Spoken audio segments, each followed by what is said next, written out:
반갑습니다. 오늘 영상은요, 요즘 핫한 드라마입니다. 넷플릭스 드라마 킹덤입니다. 킹덤 시즌 1, 시즌 2 합해서 하는 리뷰입니다. 몇 회에 걸쳐서 리뷰를 할 거고, 이번에 리뷰 첫 번째로는요, 아주 빠른 줄거리 요약이 되겠습니다. 구독, 좋아요, 제게 사랑입니다.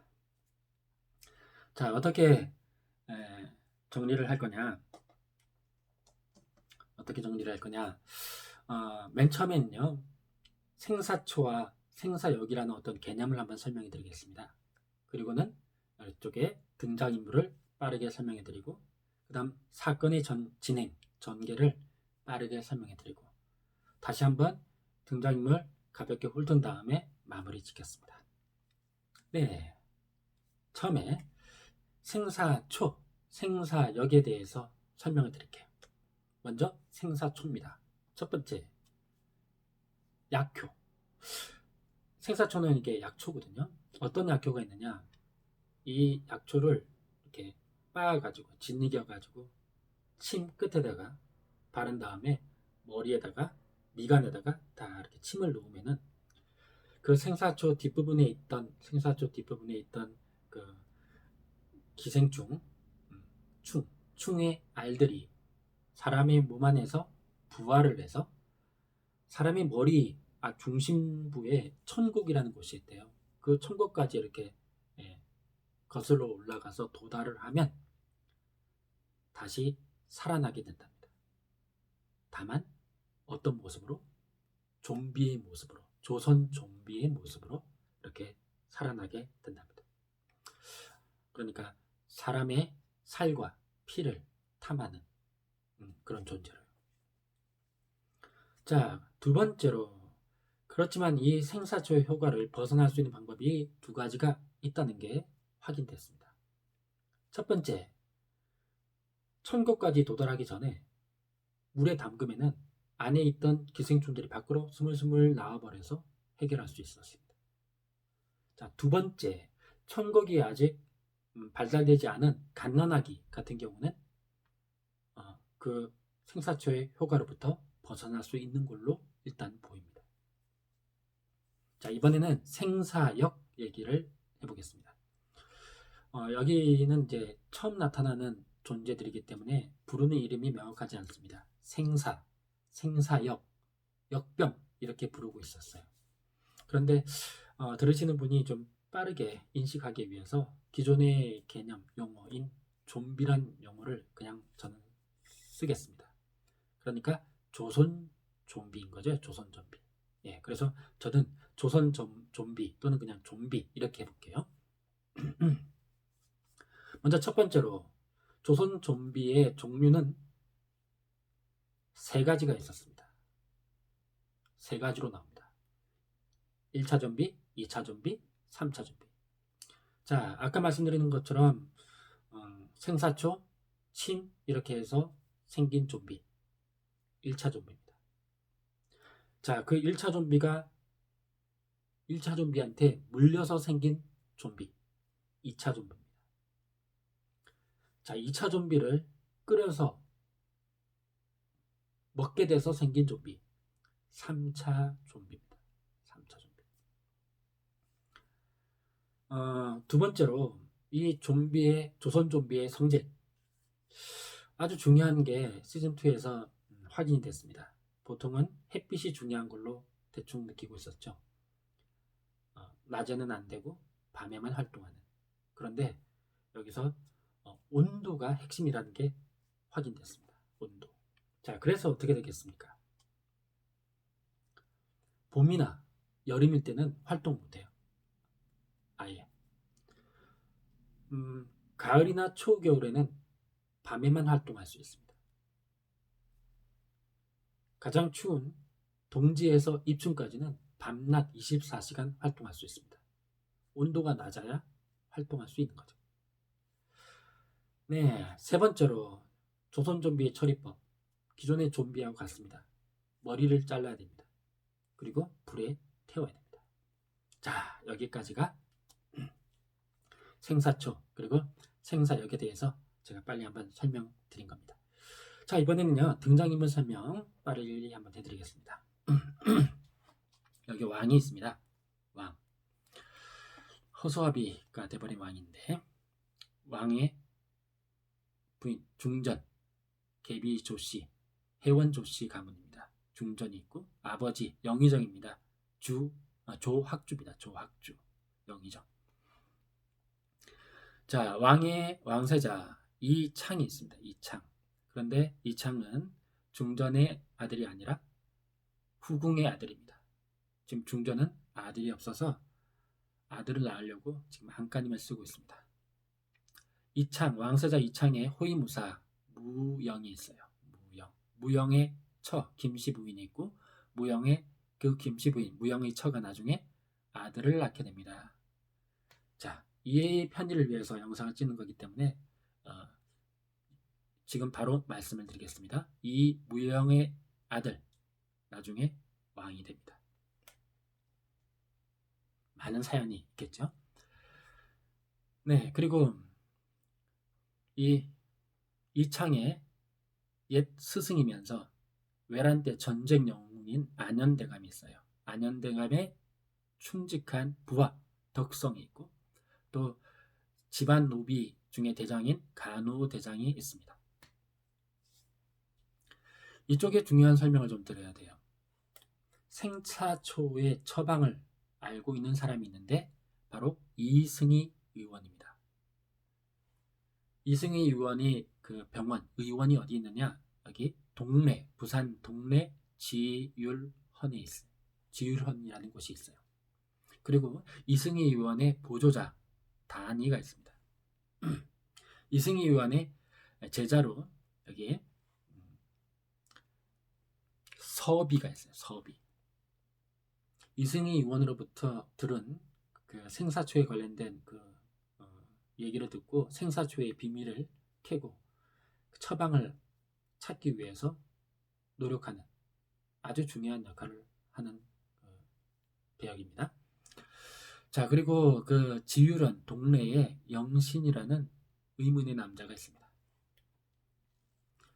동래 이쪽에 부사로 조범팔이라고 있어요. 이 조씨 집안이겠죠. 조범팔 동래 부사. 네, 그리고 이쪽 양쪽은 관리입니다. 여기 이강윤 훈련대장입니다. 이쪽 계열이라고 보면 됩니다. 그리고 여기 민치욱 시즌2에서 처음 나왔는데 어영대장입니다. 어영대장. 이 중전의 범죄를 추적해서 찾아내는 그런 역할을 합니다. 네, 이쪽은 다음에 설명을 드리겠습니다.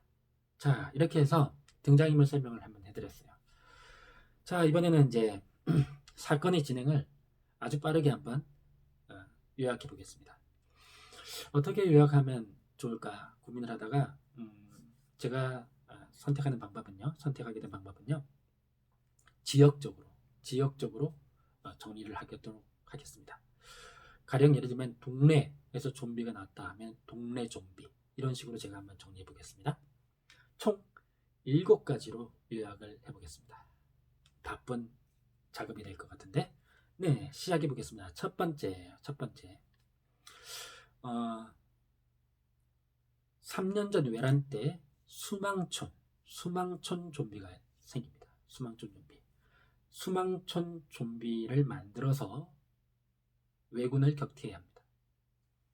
자, 어떻게 된 상황이냐? 3년 전 외란 때 우리 군사들이 숫자가 너무 적은 거예요. 그럴 때 이 이승희 의원으로부터 생사초 처방이 있다는 것을 알고 있던 이 조학주가 안현대감을 찾아가서 설득을 합니다. 수망촌에 나병 환자들이 모여 있는데 그 사람들을 죽이자. 그리고 생사초로 좀비를 만들자. 그리고 왜군과 싸우게 하자. 처음에는 안 된다고 하다가 어쩔 수 없이 설득당해서 결국은 그렇게 하기로 합니다. 자, 여기 영신이라는 사람은 바로 그 수망촌의 주민이었어요. 수망촌 백성이었는데 이 영신이 다른 일을 하려고 마을을 떠난 그날 안현대감의 군사, 특히 이 덕성이 이끄는 군사들이 와서 수망촌 사람들을 다 죽입니다. 그리고 생사초를 쓰고 좀비로 만들어서 왜군을 격퇴하죠. 외란 때 전쟁 영웅이 됐지만 마음의 양심이 가책이 가장 크겠죠. 그래서 굉장히 힘들어하고 있고 어떻게든지 갚고 싶어 하고요. 반면에 이 영신은 이쪽에 대해서 원한을 갖고 있겠죠. 네, 그런 상황이 있었습니다. 두 번째, 좀비가 된 왕입니다. 좀비가 된 왕. 어떻게 된 거냐? 왕이 두 창으로 죽습니다. 큰일 났습니다. 후궁의 아들인 이창이 왕위를 계승하게 될 것 같으니까 이쪽 조학조가 중전과 함께 계략을 꾸밉니다. 어떻게 하느냐? 지금 중전이 임신 중이기 때문에 아들을 낳을 때까지 일단 무조건 왕을 살려야 된다. 그래서 이승희 의원한테 3년 전처럼 또 생사초를 써달라라고 합니다. 그래서 생사초를 써서 왕을 살립니다. 왕이 어떤 위치겠습니까? 1차 좀비. 자, 그런데 사실 이 중전은요, 실제 임신이 아니라 가짜로 임신을 위장하고 있었어요. 그리고 갈 곳 없는 임사부들을 모아가지고 그 중에서 이제 아들을 낳으면은 자기 아들로 삼으려고, 자기 아들인 걸로 이렇게 가지려고 그러고 있었어요. 자, 그러고 있었고 그 임산부들 그 모여 있는 곳에 무영의 처가 그쪽에 같이 있게 됩니다. 무영의 처가. 자, 방금 말씀드린 게 이제 왕이 된 좀비죠. 이제 세 번째입니다. 세 번째는 바로 동네 좀비입니다. 동네 좀비. 부산 동네 좀비. 자, 이승원 의원의 보조인 단이가 왕에게 탕약을 바치다가 왕에게 물려버립니다. 그러면 단이는 어떤 위치입니까? 2차 좀비죠. 어떻게 된다고요? 시름시름 앓다가 죽어버렸습니다. 이승희 의원이 단이의 시체를 갖고 장사 지내려고 부산 동네 지우런까지 갖고 옵니다. 그런데 여기서 일이 생겨버리는 거죠. 뭐냐? 뭣도 모르는 이 영신이 배고파서 기아에 허덕이는 그 지우런 사람들을 구하겠다는 그런 마음으로 단이의 시체를 끓여서 국을 만들어서 지우런 사람들한테 다 먹여버립니다. 지우런 사람들은 어떻게 됐겠습니까? 3차 좀비. 3차 좀비. 이 3차 좀비들을 일단은 그 창고에다가 지우런 창고에다가 가둬뒀었어요. 자, 그런데 이제 일이 생깁니다. 자, 이창이 왕의 상황이 궁금해서 동궁전에 침입을 해서 몰래 들어가서 이상하게 이상한 냄새 나고 그림자가 짐승 같은 뭔가 존재가 있는 것을 느낍니다. 그리고 약방일지를 보니까 뭐 해결 방법이 없다 뭐 이런 것도 적혀 있고, 그리고 최근에 이 이승희 의원이 궁궐을 다녀왔다는 것을 확인하고, 그리고 어떻게 하냐, 이렇게 호위무사 무영과 함께 동네 지유런으로, 그러니까 부산 쪽으로 내려갑니다. 자, 그런데 이 조씨 쪽에서는 무영의 철을 인질 삼아서 무영에게 이창의 일거수일투족을 다 알리라고 합니다. 결국은 부인 때문에 어쩔 수 없이 배신자가 되는 그런 상황이었습니다. 자, 그래서 지우런에 온 이창 쪽은 그 지우런을 마루를 걷다가 마루가 푹 섞어지는 거예요. 그 아래로 보니까 좀비들이 여럿이 누워 있는 거예요. 상황을 모르니까 그 좀비들을 관아로 보냅니다. 관아에서는 발칵 뒤집혔죠. 내막을 모르니까. 그 동네 부사 좁은 판입니다. 자, 그때 상황을 알고 있는 여기 섭이하고 영신이 와가지고 안 됩니다. 이러시면 안 됩니다. 머리를 다 잘라야 되고 불을 태워야 됩니다. 라고 하는 거예요. 불 태워야 합니다. 자, 그런데 망설이게 됩니다. 좁은 팔이 망설이는데, 자, 그때 양반들이 신체 발부 어쩌고 저쩌고 이러면서 절대 머리 자르면 안 된다, 훼손하면 안 된다 하면서 막습니다. 특히 양반 어떤 부인이 그렇게 막습니다. 자, 처리를 못하고 있는데 그때 이제 이창이 나타나서 이방 얼굴 한 대 치고 또 과감하게 일을 처리를 해버리죠. 자, 이래서 동네 그 좀비 해결이 일단 됩니다. 네 번째는요, 상주 좀비입니다. 상주 좀비. 자, 어떻게 된 거냐?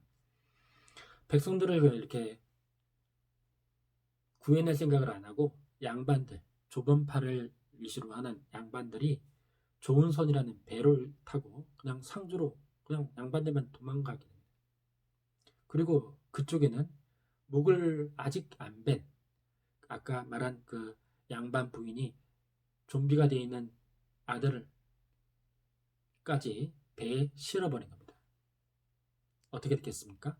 그 조은선 배 전체가 좀비로 됩니다.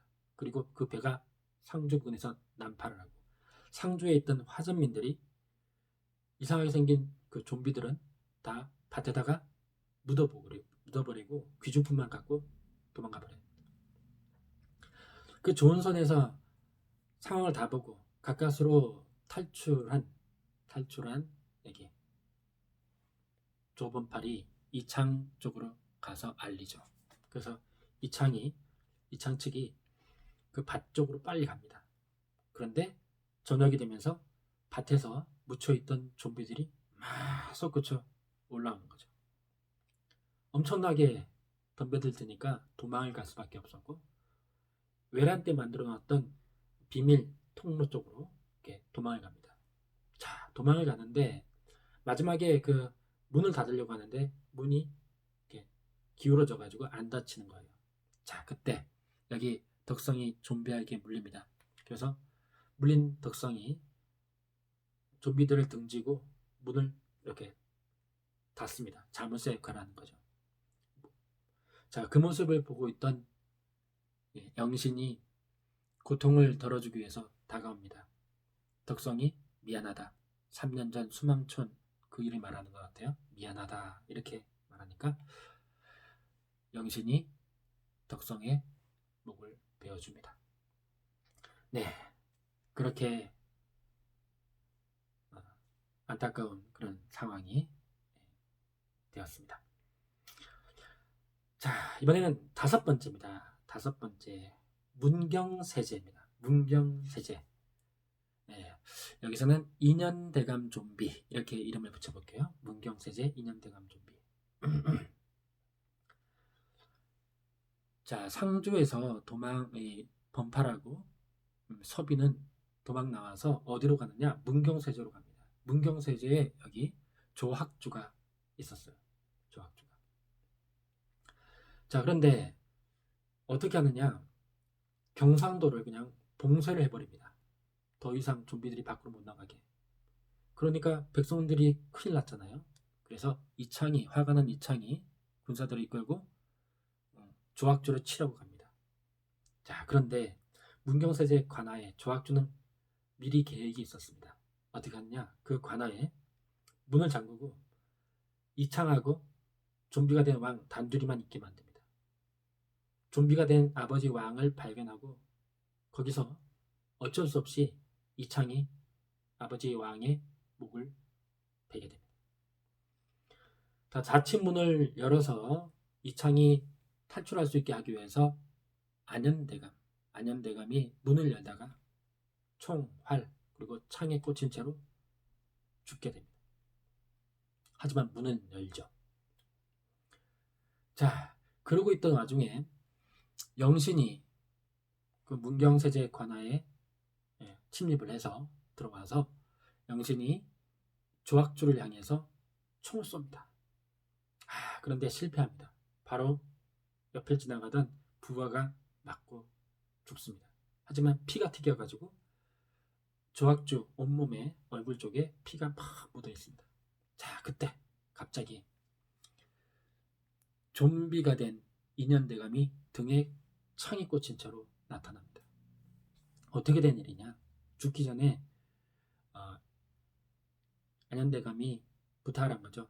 생사초를 써서 자기를 좀비로 만들어서 진실을 밝혀야 한다. 이렇게. 자, 그러니까 좀비가 됐는데 피가 한가득 이렇게 묻혀 있죠. 그쪽을 향해서 달려듭니다. 자, 달려들어서 조학주의 뺨을 물어뜯습니다. 바로 옆에서 이창이 안현대감의, 그러니까 좀비가 된 안현대감의 목을 팹니다. 그리고는 그쪽에 있는 중앙군에게 그러죠.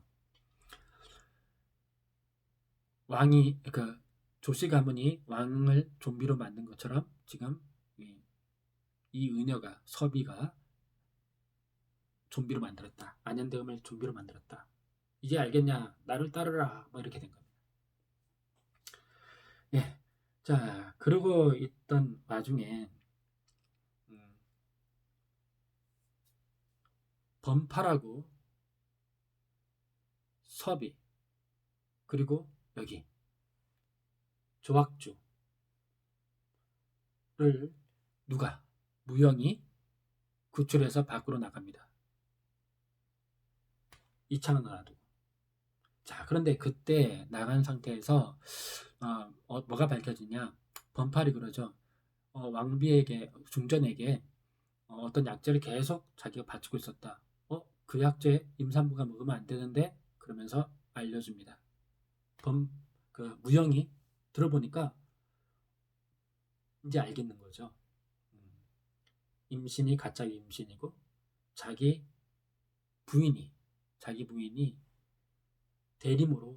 대리로 그 애를 낳기 위해서 지금 갇혀 있는 거구나라는 걸 알게 된 거죠. 자, 그래서 이제 분노한 그 무영이 누워 있는 조학주한테 가서 화를 내고 있는데, 그때 갑자기 조학주를 찾으러 온 그 관군들에 의해서 무영이 온몸에 화를 맞고 죽게 됩니다. 이창에게 죄송합니다, 저하, 이렇게 하면서. 자, 그렇게 마무리가 되고요.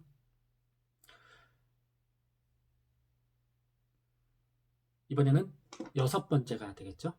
6번째. 6번째는요. 한양입니다. 한양. 궁궐의 좀비, 궁궐 좀비. 그런데 특히 중전 좀비, 뭐 이렇게 이름을 붙여보겠습니다. 이 조학주를 서비가 그래도 살려냅니다. 어떤 방법으로? 아까 말씀드린 대로 천국에 도달하기 전에 물에 담가서 기생충제 빠져나오게 해서.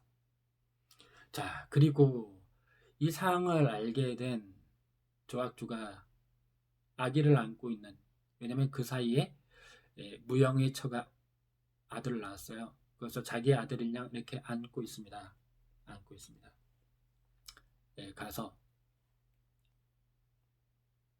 그 전에 이렇게 말씀드려야 되겠네요. 아들을 낳기 전에 찾아갑니다. 찾아갔는데 진맥을 보게 하죠. 아들 낳기 전입니다. 네. 진맥을 보게 하는데 그때 이 서비가 진맥을 딱 봤는데 산기가 없습니다. 임신이 아닙니다 하는 거예요. 언제부터였냐 그러고 있는데 갑자기 이 조학주가 쓰러집니다. 독이 든 차를 마신 거죠. 중전, 모든 것을 다 갖겠습니다. 이렇게 말합니다.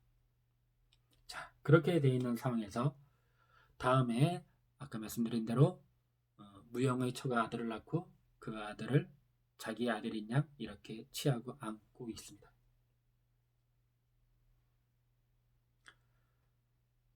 이제는 이 이창이 궁궐로 진입합니다.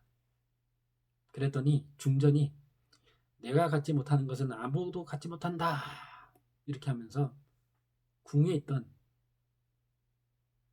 좀비를 풀어버립니다. 그래서 엄청난 좀비들이 이제 밀려 들어오죠. 그리고 자기도 물려서 아기를 안은 채 물려서 좀비가 돼버립니다. 자, 그 아기를 서비가 구출해서 탈출하죠. 물론 그 아기도 팔에 물립니다. 하지만 갓난아기. 네, 그러면서 이제 이창한테 그래서 이창이 그 아기를 죽여야 될까 말아야 될까 물으니까 괴물이 아니라고 그러면서 가까스로 살려냅니다. 자, 그러면 이 많은 궁궐에 가득한 이 좀비들을 어떻게 처리하느냐? 이창의 군사들이 후원으로 유인합니다. 후원에는 연못이 있는데 연못이 얼려 있어요. 어떻게 하느냐? 몰려들게 유인한 상태에서 연못을 깹니다. 그리고 좀비도 빠지고 이창 측 군사들도 빠지고 다 빠집니다. 자, 그 연못 안에서 이창도 물렸었거든요. 이창 군사들도 물리고 그런데 그 안에서 기생충들이 밖으로 스물스물 빠져나갑니다. 그래서 해결되고 좀비들 몸 안에서 이렇게 기생충들이 스물스물 이렇게 빠져나가죠. 연못 안에서. 자, 그렇게 해서 가까스로 해결됩니다. 한양 궁궐 좀비들이요. 자, 길었네요. 7번째입니다. 7번째 마지막입니다. 마지막 7번째는 7년 후 함경도 좀비입니다. 7년 후 함경도 좀비. 자, 그 사이에 어떤 일들이 생겼냐? 중전의 아들로 돼 있는 이 무영의 아들이 왕위를 계승합니다. 그리고 전국에 자꾸 생사초들이 발견돼서 여기 이창과 서비가 생사초를 찾아서 함경도로 가게 됩니다. 자, 그 함경도에서 뭔가 방울에 달린 방울 소리가 나는 그런 좀비들을 맞닥뜨리게 되는데 그때 여기 전지현 배우가 맡은 아신이 나타납니다. 마지막 장면에서. 여기 안재영 이런 배우들도 다음에 나오게 되는데 아무튼 이렇게 전지현 배우가 나타납니다. 전지현 배우의 역할이 어떤 역할일까? 아신이 어떤 역할일까? 아주 궁금해집니다. 네, 여기까지가 전체적인 사건 아주 빠른 진행입니다. 자, 마지막으로 중요 인물 어떻게 되는지 간단하게 정리하고 마무리 짓겠습니다. 자, 왕 조씨 가문에 의해서 이승희 위원회에서 생사초로 살려서 1차 좀비가 되죠. 나중에 누구에 의해 죽습니까? 아들 왕세자 이창에 의해서 목이 베입니다. 자, 그리고 여기 중전 맨 마지막에 한양 궁궐에서 좀비에 의해 물려서 좀비가 되죠. 여기 안현대감 이창을 구하려고 하다가 죽게 되죠. 그리고 스스로 좀비가 돼서 이 안현대감 좀비가 누구를 이쪽 조학주를 뺨을 물어뜯죠. 자, 조학주는 죽지 않고 누가 살려낸다? 서비가 살려낸다. 하지만 조학주는 자기 딸 중전에 의해서 독살이 된다. 여기 무영은요, 나중에 이렇게 3명을 데리고 나갔다가 조학주를 찾으러 온 관군에 의해서 화살바디가 돼서 죽게 되죠. 덕성은요, 상주에서 탈출을 하다가 문의 자물쇠 역할을 하면서 좀비가 된 처럼 문의 자물쇠 역할을 하면서 누구에 의해서? 영신에 의해서 목이 베입니다. 네, 이 정도 설명을 드리면 되겠네요. 아, 참. 그리고 여기서 이승희 의원도요. 나중에 보면 좀비로 되어 있는 모습이 나옵니다. 네, 여기까지가 길었습니다.